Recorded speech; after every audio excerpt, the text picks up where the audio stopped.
अच्छा, इसके बाद जो है एक छोटा सा काम और भी आता है बीच में, जिसको हम कहते हैं प्रीफिक्सेस। सही है, यहाँ पे बहुत ज्यादा इस्तेमाल होंगे, तो एक ही तरीके से याद रख लो, आसान हो जाएगी जिंदगी। तो तो प्रीफिक्सेस का सीन ये है कि मतलब जो है ना, जो पावर्स आपके पास होती हैं उनको आपने किस तरीके से हैंडल करना होता है। यानी किसी भी क्वांटिटी के साथ अगर कोई आपने किलो लगाया हुआ है, मेगा लगाया हुआ है, गीगा लगाया हुआ है, तो उस चीज़ को आपने कैसे हैंडल करना है। सही है, सो वो चीज़ मैं बताने लगा हूँ।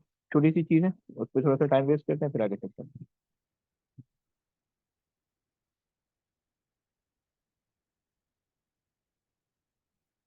हम्म, हम्म, हम्म, हम्म।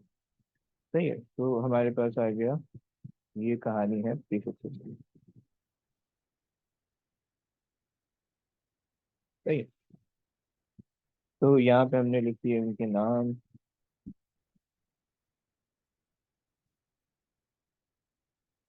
सही है, इनके आगे सिंबल। सही है, और इनके आगे फैक्टर।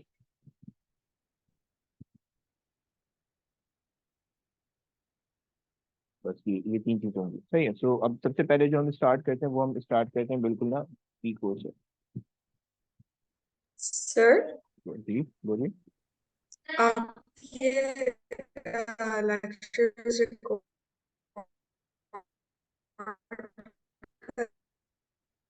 कर रहा हूँ, बिल्कुल कर रहा हूँ। कर रहे हैं ना? बहुत। यस।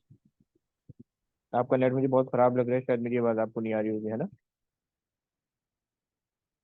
अच्छा, तो पहले जो हमारे पास है वो पीको पीको है। सही है, ये वो अम्मी के दुपट्टे वाला सिलाई कढ़ाई वाला पीको नहीं है। सही है, फिर वाला पीको है। सही है, और इसको आप रिप्रेजेंट कर रहे हो स्मॉल पी से, राइट। कैपिटल पी से मत करना, गलत हो जाएगा। स्मॉल पी से करो, फैक्टर आपके पास है एक्सपोनेंट -12। सही है, मतलब अगर किसी क्वांटिटी के साथ पी को लिखा हुआ है तो आप उस पी को रिमूव कर सकते हो इससे, और आपके पास वो स्टैंडर्ड फॉर्म में आ जाएगा। सही। मैं इसकी थोड़ी सी एग्जांपल भी दे दूंगा, पहले इसको लिख लेते हैं। सही है, उसके बाद हमारे पास आता है नैनो। सही है, और नैनो हमारे पास हम इसको रिप्रेजेंट करते हैं स्मॉल एन से। सही है, उसका फैक्टर होता है एक्सपोनेंट -9। सही है, और इसके बाद जो है ना हमारे पास तीसरी चीज आती है माइक्रो। सही है, और इसको हम रिप्रेजेंट करते हैं म्यू से। सही है, ये यू नहीं होता, इसको हम म्यू पढ़ते हैं। सही है, वो म्याऊ वाला भी नहीं, थोड़ा सा चाइनीज वाला म्यू आप कह रहे हैं। सही है, और ये आपके पास होता है एक्सपोनेंट -6। सही है, फिर उसके बाद आपके पास होता है 4 पे आपके पास होता है मिली। सही है, इसको आप एम से रिप्रेजेंट करते हो, और ये आपके पास होता है एक्सपोनेंट -3। सही है, और इसी के अंदर जो है ना ग्राम भी आता है। सही, देखो याद रखना, ग्राम जो है वो स्टैंडर्ड यूनिट नहीं है। सही है, मतलब एस आई बेस यूनिट जो है ना उनके अंदर जो है ना वो स्टैंडर्ड नहीं कंसिडर होता। तो अगर ग्राम कहीं पे आ रहा है तो ग्राम भी जो है ना वो इसी के अंदर इंक्लूड होता है। सही है, ग्राम अगर आपके पास आ रहा है तो जी, और उसका भी जो है ना कन्वर्जन फैक्टर आपके पास कितना है, आपके पास है -3। यानी अगर आप ग्राम से किलोग्राम में कन्वर्ट करो तो एक्स्ट्रा -3 लगाओगे, किलोग्राम में कन्वर्ट हो जाएगा। सही है। देखो, मैं मल्टीप्लाई और डिवाइड वाली चीज नहीं बता रहा हूँ, क्योंकि उससे जो है ना कंफ्यूजन बहुत ज्यादा हो जाती है, आपको पता नहीं रहता कि कब कब मल्टीप्लाई करना है, कब डिवाइड करना है। ये अब यहाँ पे सीन ऐसा होगा कि जब भी आपके पास कोई भी इस तरह से कन्वर्जन आएगी हमेशा मल्टीप्लाई होंगे। और क्या चीज मल्टीप्लाई होगी, ये वाले जो फैक्टर्स मैं लिखवा रहा हूँ ये मल्टीप्लाई होंगे। सही है, तो इससे जिंदगी ना काफी आसान हो जानी है। अच्छा, उसके बाद जो है ना तुम लोग के पास 3 4 5 आपके पास आता है मिली सेंटी। सही है, रिप्रेजेंटेड बाय स्मॉल सी। सही है, और एक्सपोनेंट -2। सही है, उसके बाद आपके पास आता है 6 पे डेसी। कभी कभार एक आध दो क्वेश्चन मुझे उसके मिले, इतने ज्यादा नहीं मिले, लेकिन फिर भी मैं बता देता हूँ एक्सपोनेंट -1। सही है, फिर उसके बाद जो है ना स्टैंडर्ड फॉर्म आ जाती है। सही है, यहाँ से ये वाली जो है यहाँ पे स्टैंडर्ड फॉर्म होती है। स्टैंडर्ड। सही, यानी अगर कोई चीज स्टैंडर्ड फॉर्म में तो उसको मजीद आपने कोई कन्वर्जन फैक्टर लगा के नहीं छोटा बड़ा करना, और अगर कोई चीज स्टैंडर्ड फॉर्म में नहीं है तो आपने उसको ऊपर से नीचे लाने के लिए जो भी फैक्टर्स मैंने आपको बताया वो आपने लगाने पड़ेंगे। सही है। अच्छा, उसके बाद जो है ना आपके पास जब आप ऊपर चलते हो तो ऊपर आपके पास आ जाता है किलो। सही है, रिप्रेजेंटेड बाय कैपिटल के, नॉट स्मॉल के। सही है। ऊपर वाली जितनी भी चीज थी, स्टैंडर्ड फॉर्म से ऊपर वाली जितनी भी चीज थी, वो चूंकि छोटी वैल्यूज थी, सही है, मतलब वो क्वांटिटी को छोटा कर रही थी, तो इसलिए जो है ना हमने उनको स्मॉल लेटर से शो किया। यहाँ पे क्वांटिटी को बड़ा कर रही है, तो ये हम कैपिटल लेटर से शो कर रहे हैं, सही है। एक्सपोनेंट 3, सही है। इसी तरीके से हमारे पास 8 में हमारे पास आ जाता है मेगा, सही है, विद कैपिटल एम, एक्सपोनेंट 6, सही है। उसके बाद हमारे पास आ जाता है 9 गीगा, सही है, विद कैपिटल जी, सही है, एंड रिप्रेजेंटेड बाय एक्सपोनेंट 9, सही है। उसके बाद आपके पास आ जाता है 10 में आपके पास टेरा, सही है। और आपके पास जो है ना, ये हो जाता है कैपिटल टी से और एक्सपोनेंट 12, सही है। तो ये हमारे पास यहाँ तक की कहानी है, राइट। ये आई होप तो ये आप लोगों को क्लियर हो गया होगा, सही है। और इसके अंदर जो है ना, इसके अंदर से कुछ चीजें, टेराबाइट जैसे आप लोगों ने सुना होगा वर्ड, सही है, और गीगाबाइट वो आप लोगों ने सुना होगा, सही है। और ये दो चीजें तो बहुत कॉमन है, सही है। इसके अलावा किलो, वो बहुत नॉर्मल डेली लाइफ में इस्तेमाल हो रहा होता है, सही है। और आपके पास मेगा, मेगा एक अलग चीज है जो कि अभी तक नहीं आपको इतनी ज्यादा सुनने में मिलेगी, अपार्ट फ्रॉम कंप्यूटर वर्ल्ड के। उसके अंदर जो है ना मेगा आपके पास आता है मेगाबाइट के अंदर, सही है। एमबी कितने एमबी की है, तो उस चीज को, लेकिन वो मेगाबाइट कंप्यूटर के उसमें जो है ना एक छोटी वैल्यू कंसिडर की जाती है कंप्यूटर के साइज में, राइट। तो खैर, तो हमने ये चीज ही बातें कर ली, सही है। अच्छा, अब अगर मेरे पास जो है ना, मैं थोड़ी सी एग्जांपल के तौर पे तुम लोग को बता देता हूँ, सही है। यहाँ पे अगर मैं थोड़ी सी एग्जांपल ले लूँ, सही है। तो मेरे पास जो है ना अगर एक चीज लिखी हुई है, लेट से मेरे पास जो है ना डिस्टेंस लिखा हुआ है 10 किलोमीटर में, सही है। अब 10 किलोमीटर जो है वो स्टैंडर्ड फॉर्म नहीं है, सही है। अच्छा, एक और चीज मैं बता देता हूँ, ये जो हमने इतनी ख्वारी पढ़ी है, ये ख्वारी का फायदा इसलिए है क्योंकि जब भी आपने आंसर देना होगा ना, तो आंसर हमेशा स्टैंडर्ड फॉर्म में हुआ करेगा, सही है। तुम जब भी इसके आंसर स्क्रिप्ट देखोगे, तो वहां पे उसने जो है ना जो भी यूनिट लिखा हुआ होगा, वो यूनिट जो है ना उसने स्टैंडर्ड यूनिट लिखा हुआ होगा। और स्टैंडर्ड यूनिट कौन से हैं, जो कि हमने SI BS यूनिट पढ़े थे कल की क्लास में, सही है। मैं तुम लोग को दिखा देता हूँ, जो ये वाली चीजें हमने पढ़ी थी, इसके अंदर आंसर लिखा हुआ होगा, सही है। तो तुम्हें सारी चीजों को आंसर की जगह पे लिखने से पहले सब कन्वर्जन कंप्लीट करके आंसर की जगह पे लिखना है, राइट। तो उसके लिए जो है ना हमने ये सारा काम करना पड़ेगा। अगर तुम वो नहीं करोगे तो तुम्हारा नंबर कटेगा फिर, सही है। हाँ, उन क्वेश्चन के अंदर कि जिसमें उसने कन्वर्जन नहीं मांगी थी, वो क्वेश्चन के अंदर बोल देता है कि भाई आंसर आपने दे देना है टेराबाइट के अंदर, आपने किलोग्राम के अंदर दे देना है, आपने किसी भी दूसरी फॉर्म में अगर वो मांग रहा है, then it's fine. Other than that आपको कन्वर्जन करना पड़ेगा, राइट। तो अगर मेरे पास किलोमीटर के अंदर लिखा हुआ है, तो मुझे किलो को रिमूव करना है, तो मैं क्या लगा दूंगा, 10 एक्सपोनेंट 3, सही है। किलो वाला जो फैक्टर था वो मैंने वहां लगा दिया के की जगह पे, सही है। और ये कन्वर्ट हो गया मीटर के अंदर, और ये मेरे पास आ गया नया वाला डिस्टेंस, सही है। इसी तरीके से अगर मेरे पास दूसरी एग्जाम्पल ले लो, कोई फ्रीक्वेंसी मैं तुम्हें दे दूँ, सही है।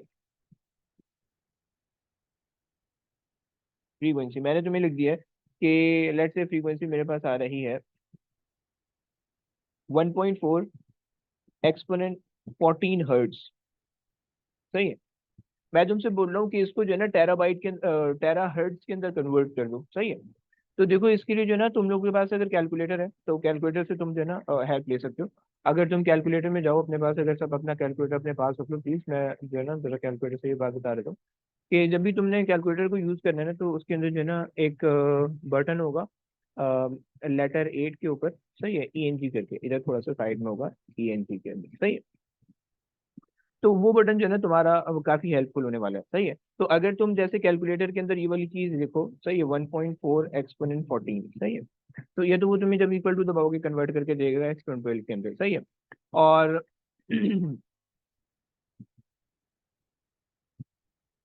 सही है, एक तो तुम्हें वो कन्वर्ट करके स्ट्रेट अवे दे देगा, सही है। और अगर तुम्हें जो है ना उसको लाइक आगे पीछे उसके डेसिमल शिफ्ट करवाने, तो तुम शिफ्ट दबा के ENT दबाओगे, तो तुम्हारे पास जो है ना डेसिमल पॉइंट आगे भी शिफ्ट हो जाएगा और पीछे भी शिफ्ट हो जाएगा, सही है। प्लीज करके देख लो कि अगर तुम जो है, मैं इसको बोल रहा हूँ टेराबाइट के अंदर कन्वर्ट करो। टेरा का मतलब है कि यहाँ पे मुझे क्या चाहिए, 1.4 एक्सपोनेंट 2 अलग हो जाना चाहिए, और एक्सपोनेंट 12 अलग हो जाना चाहिए, सही है। क्योंकि तुम्हें पता है बेसिस मेरे पास क्या होती है, बेसिस सेम होती है, पावर ऐड होती है, सही है।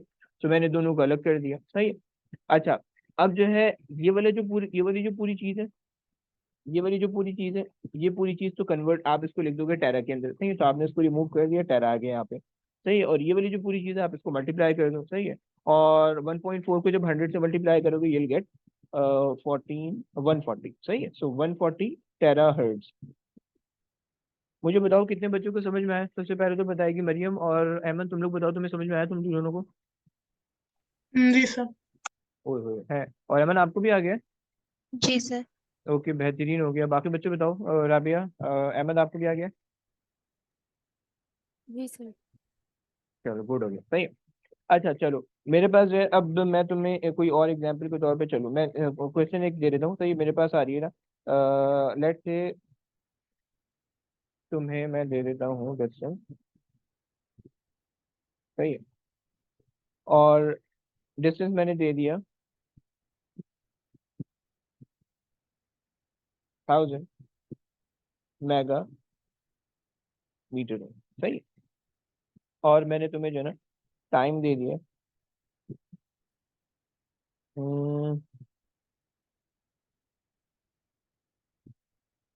1 या 50 ले लेते हैं, 50 मिली सेकेंड के अंदर, सही है। मतलब 50 मिली सेकेंड के अंदर तुम 1000 मेगा मीटर कवर कर रहे हो, ऐसा हो नहीं सकता। मैंने जो है ना बस हवाओं फिजाओं में क्वेश्चन बना दिया, सही है। अब इसको अगर मैं तुमसे बोलूँ कि मुझे जो है ना इसकी स्पीड निकाल दो, सही है, सही है, लेकिन स्पीड जो तुमने निकालनी है वो सिंपल स्पीड मीटर पर सेकंड के अंदर नहीं निकालनी, बल्कि वो जो है ना तुमने किसी और उसके अंदर निकालनी है, सही है। और वो जो है ना मतलब कोई और उसका प्रीफिक्स कोई और होना चाहिए, सही है। और वो जो आपके पास होगा वो तकरीबन तुम निकाल दो, ये क्या चीज़ है, गीगा के अंदर, सही है। तो तुमने निकालनी है find the speed in giga metres per second, सही है। जरा जल्दी से निकाल दो प्लीज के तुम लोग के पास क्या स्पीड आ रही है।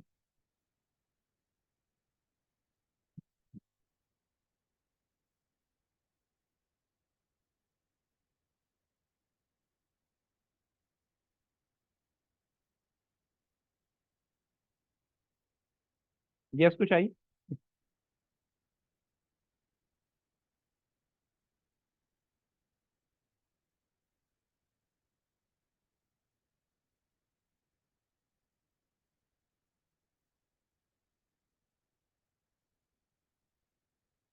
तुम्हें पता होना चाहिए तुम्हारे पास मेगा क्या है, एक्सपोनेंट 6 है, तो मेगा को तुमने रिप्लेस करना है एक्सपोनेंट 6 से, और मिली को तुमने रिप्लेस करना है एक्सपोनेंट -3 से, सही है। डिस्टेंस को तुमने फॉर्मूला लगाना है, तो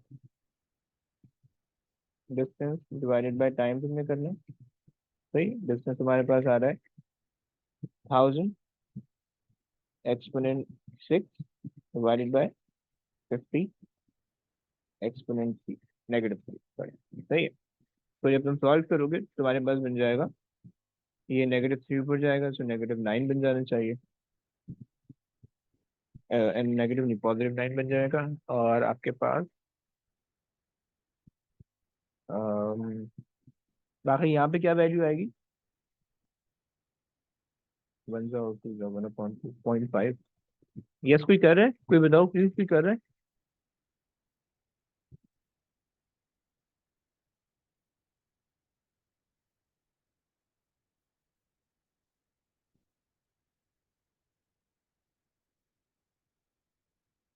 अगर मैं इसको सॉल्व करूँ तो मेरे पास आ जाएगा,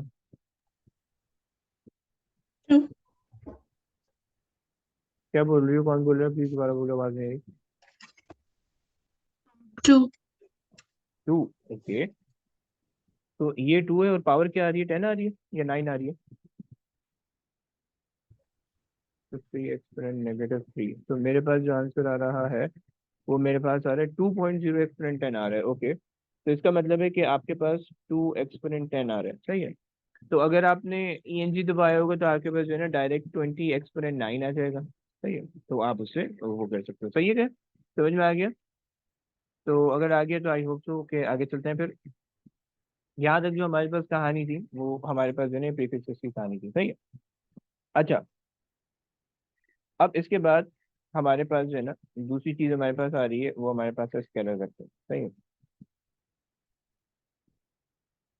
इतना डिटेल में नहीं है स्केलर वेक्टर, सही है। इसके अंदर बेसिकली दो पोर्शन होंगे। एक तो हमारे पास होंगी होगा कि भाई कौन सी क्वांटिटी स्केलर है कौन सी वेक्टर है, उसमें वो हमने लिखना है। सही है, यहाँ बचपन में तो आप लोग रट्टा लगा के आए, यहाँ पे थोड़ी सी लॉजिक से समझ लेंगे। सही है। और दूसरी चीज है फिर वेक्टर एडिशन हमने करनी है। सही है। तो इस पोर्शन के अंदर ना हमने ये देखना है कि भाई स्केलर और वेक्टर को